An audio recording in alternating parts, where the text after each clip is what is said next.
for fucking million. It's all for you to man up.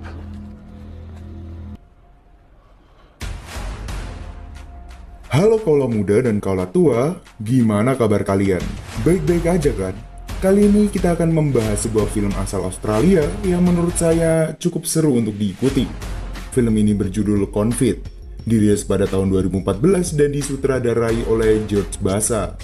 Dari judulnya yaitu Convict atau narapidana, kaula muda dan kaula tua pasti udah tahu nih gimana ceritanya. Tapi ada yang beda nih. Gimana jadinya jika yang menjadi tahanan adalah mantan tentara elit? Mengisahkan tentang seorang mantan pasukan elit yang harus melewati kehidupan di penjara. Namun, apakah benar dia bersalah? Dan apakah benar dia seharusnya menerima semua hal itu? Penasaran dengan alur cerita dari film ini? Tanpa berlama-lama mari kita rangkum filmnya. Di awal cerita kita akan diperlihatkan seorang tentara yang baru saja kembali dari medan perang untuk mengabdi pada negaranya. Dia bernama Ray Francis.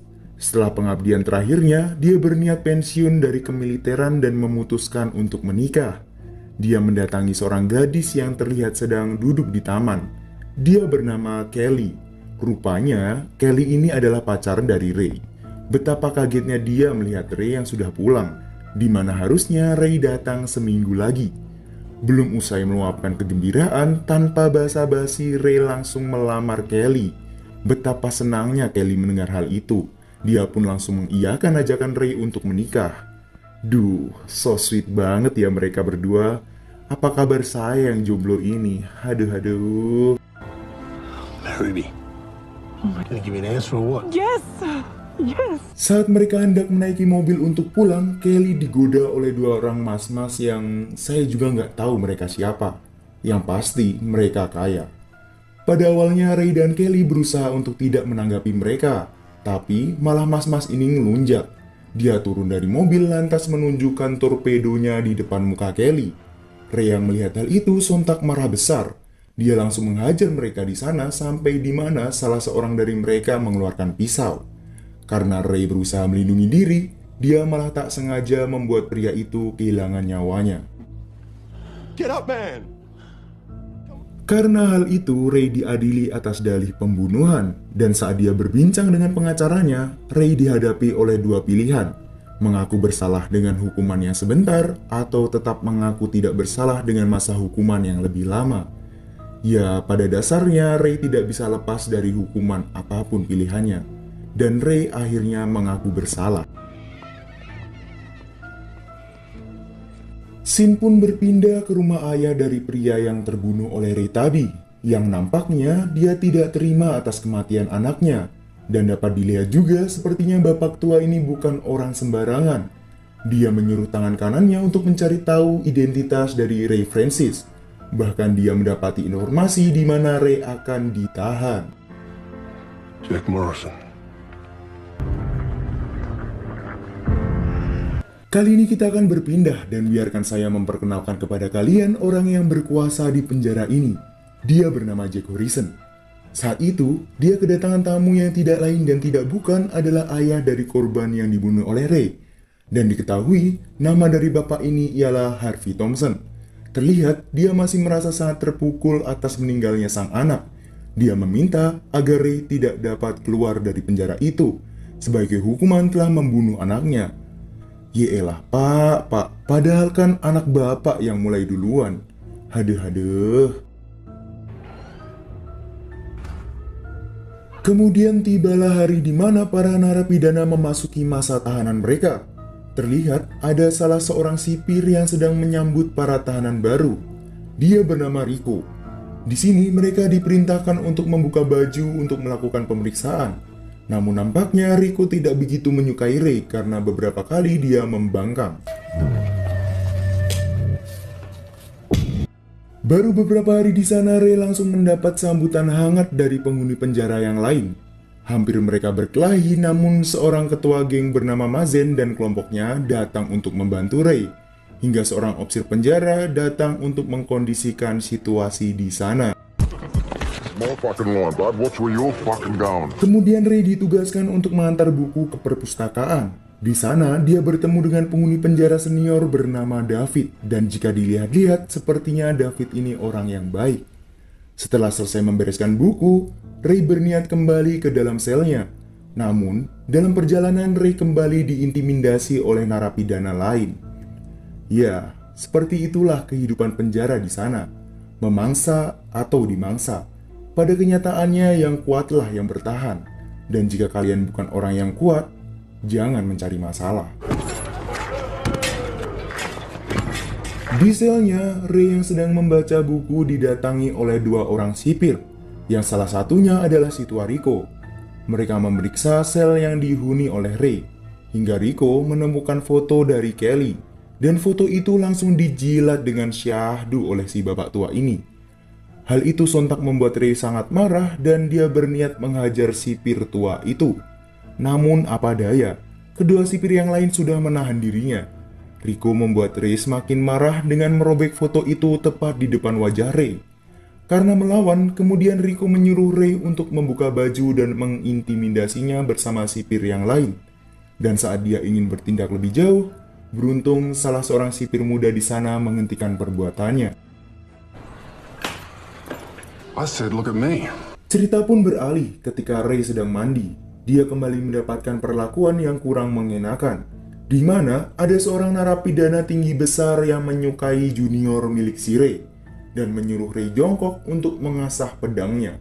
Dan ya, kalian tahulah apa yang terjadi. Pria aneh itu langsung mendapatkan salam bogem dari Ray. Hari pun berlalu, kembali Ray bertemu dengan David di perpustakaan. Mereka berbincang dan di sini kita tahu kenapa David bisa dipenjara seumur hidup. Itu dikarenakan 15 tahun lalu David melakukan perampokan dan telah menewaskan seorang penjaga dan polisi. Namun adiknya harus tewas dalam aksi itu. Fakta mengejutkan lainnya adalah uang hasil curian itu belum ditemukan hingga sekarang. Dan hanya Davidlah yang mengetahui tempatnya di mana. Di tengah perbincangan antara David dan Ray, Rico datang dan berkata kepada Ray jika dia kedatangan tamu. Dan tamu yang dimaksud tak lain dan tak bukan adalah Kelly. Dari kejauhan, Ray memberikan senyuman yang begitu hangat. Namun, baru berbincang sebentar, si tua Rico telah menghentikan kunjungan dan menyuruh Ray untuk kembali. Namun lagi-lagi si pak tua ini memprovokasi Ray dengan berkata jika dia ingin esek-esek mantap dengan pacarnya. Untung saja Ray masih bisa menahan emosinya. Come on, man. Sekarang kita diperlihatkan Ray yang sedang membersihkan kamar mandi. Lagi dan lagi Ray kembali terlibat perkelahian. Dan di setiap Ray sedang terlibat masalah, pasti si tua bangka Rico datang untuk memperkeruh suasana. Tapi kali ini, Jack yang memang membenci Ray dan memiliki tujuan khusus serta urusan pribadi, datang bersama para sipir dan mulai menyiksa Ray. Di sisi lain, kepala sipir di sana merasa ada yang tidak beres karena setiap ada Ray pasti ada keributan dan para bawahannya pasti terlibat di sana. Dia akhirnya memperingati Rico dan salah satu rekannya. Jack yang mendengar hal itu akhirnya berniat menyingkirkan segala sesuatu yang menghalangi rencananya. You come and see me. Yes, boss. Lalu ketika salah seorang napi sedang bersih-bersih, dia menemukan sipir berpangkat 1 yang menentang perbuatan Rico telah tewas. Walaupun di film tidak dijelaskan, tapi saya tahu, pasti si tua Rico dan rekannya lah yang telah melakukan pembunuhan itu, dan sengaja menjebak seorang narapidana untuk dikambing hitamkan. Oh iya, di sini saya mau sedikit ngejelasin nih.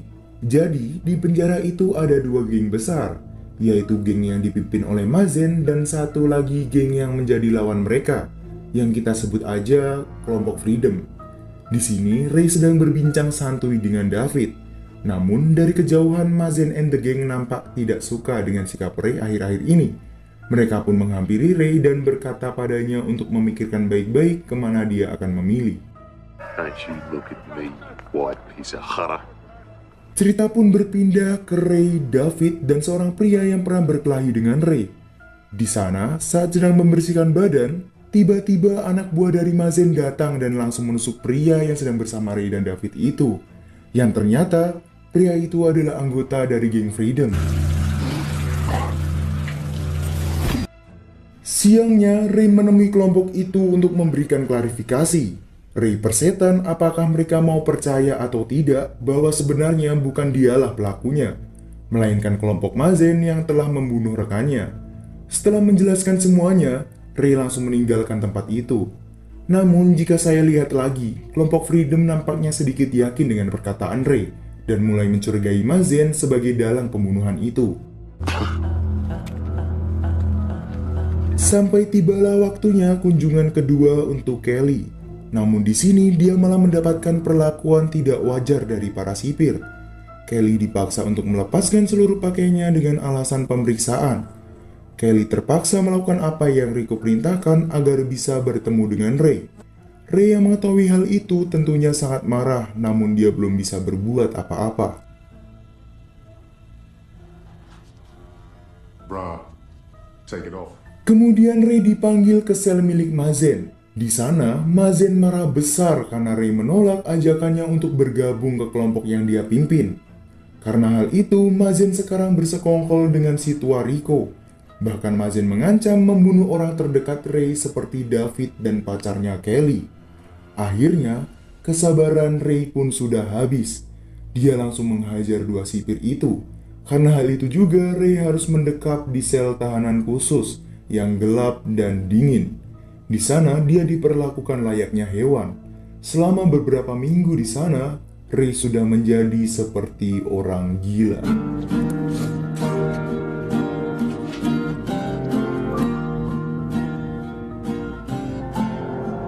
Dan saat Ray sudah pulih, dendam Mazen masih memuncak. Hingga dia menyuruh remaja 18 tahun itu untuk menusuknya. Namun saat itu remaja itu mengurungkan niatnya. Karena tak menuruti perintah dari Mazen, pemuda itu pun akhirnya dihabisi dan harus tewas di tangan Mazen. Mengetahui temannya dibunuh, emosi Ray sudah tak terbendung lagi. Dia langsung mendatangi kelompok Mazen di tengah lapangan. Hingga kegaduhan itu mengundang kedua belah kelompok. Ray mengajak Mazen untuk berduel. Ya, pastinya tentara elit kita yang satu ini dengan seluruh kemampuannya memenangkan pertarungan. No, it isn't our fucking fight. Ray kemudian mencekik Mazen dengan sekuat tenaga. Namun saat melihat ke arah David, David menggelengkan kepala seakan memberitahu Ray untuk jangan membunuhnya. Ray pun melepaskan cengkeramannya dari Mazen. Namun lagi-lagi ada seorang narapidana yang memberikan senjata tajam kepada Mazen. Mazen yang terluka parah mencoba menusuk Ray dari belakang. Namun, di saat-saat terakhir, David menyelamatkan Ray dan harus merelakan tubuhnya tertusuk. Melihat hal itu, kelompok Freedom tanpa aba-aba langsung menusuk leher Mazen hingga tewas. Karena insiden itu pun Ray dipanggil ke ruangan Jack. Jack berkata bahwa Ray akan dipenjara seumur hidup dan dia tidak akan bisa keluar dari sana. Dan dengan cerobohnya lagi, dia bercerita tentang apa yang selama ini terjadi di balik layar. Tentang dia yang dibayar untuk melakukan semua ini kepada Ray. Yang tanpa sadar, kehadiran Ray di sana hanyalah sebuah jebakan untuk membuat Jack mengatakan rahasianya. Thanks. Setelah bebas dari segala tuntutan, Ray menjenguk David yang berada di ruang perawatan. Di sana, David berbisik kepada Ray tentang semua rahasianya. Bahkan, Ray diberitahu tempat David menyimpan uang yang ia curi 15 tahun lalu untuk Ray hidup bahagia bersama istrinya. Oh no, that is fucking gay. David hanya berpesan untuk memberikan sebagian uang itu untuk anak perempuannya yang sudah lama tak dia temui. Ray pun berpamitan dengan David dan terlihat di luar gerbang penjara sudah ada orang tercinta yang menunggunya. Dan di akhir film kita akan diperlihatkan di mana Jack dan si tua Rico ditahan di penjara yang sama.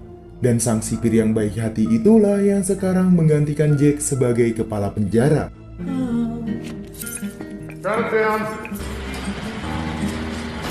Jadi inti dari film ini mengisahkan tentang seorang tentara elit yang harus menerima hukuman yang seharusnya tidak dia terima.